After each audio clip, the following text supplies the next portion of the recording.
বিবাহের ক্ষেত্রে পাত্রী কে দেখবে, খুবই প্রয়োজনীয় একটি প্রশ্ন, খুবই প্রয়োজনীয়। বাংলাদেশে শতকরা ৯৯টি বিবাহে এই অপকর্মটি করা হয়।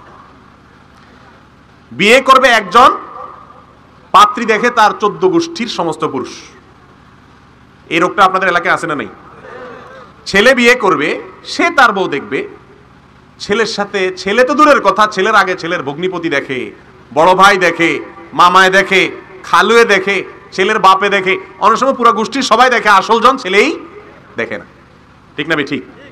ভালো করে শুনে রাখেন, বিবাহের জন্য প্রস্তাব দিতে হলে ছেলে মেয়ে, পাত্র পাত্রী একে অন্যকে দেখে নিবে, এটি সুন্নাত। নবী সাল্লাল্লাহু আলাইহি ওয়াসাল্লাম বলেছেন, বিয়ের সিদ্ধান্ত নিলে তোমরা একে অন্যকে দেখে নাও। এতে কয়েকটা লাভ আছে। এক নম্বর লাভ হলো, বিয়ের আগে দেখা দেখি হলে পাত্র পাত্রী একে অন্যকে দেখলে তাদের মধ্যে পরবর্তীতে ভালোবাসাটা বৃদ্ধি হয়। দ্বিতীয় লাভ হলো, কোনো দোষ ত্রুটি থাকলে তারা সিদ্ধান্ত নিতে সুবিধা হয়, পরে আর মন কালাকালি হয় না। এখন আমাদের সমাজে হলো, ছেলে দেখা দেখির খোঁজ খবর নাই, বা দেখলেও ছেলের সাথে ১৪ গোষ্ঠী পুরুষ যায় দেখে।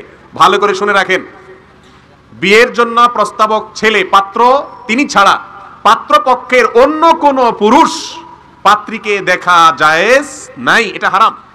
মেয়েদেরকে আমাদের সমাজে গরু ছাগলের মতো আচরণ তাদের সাথে করা হয়। বাজারে কোরবানি গরু কিনতে যেরকম ৫-৭ জন মিলে যায়, বিয়ে করার সময় ছেলের সাথে এরকম ৫-৭ জন ভাই, চাচা, ফুফু, মামু, খালু, ১৪ গোষ্ঠী নির্লজ্জের মতো যে মেয়েকে দেখে, এটা হলো বাজারে গরু ছাগল দেখার মতো।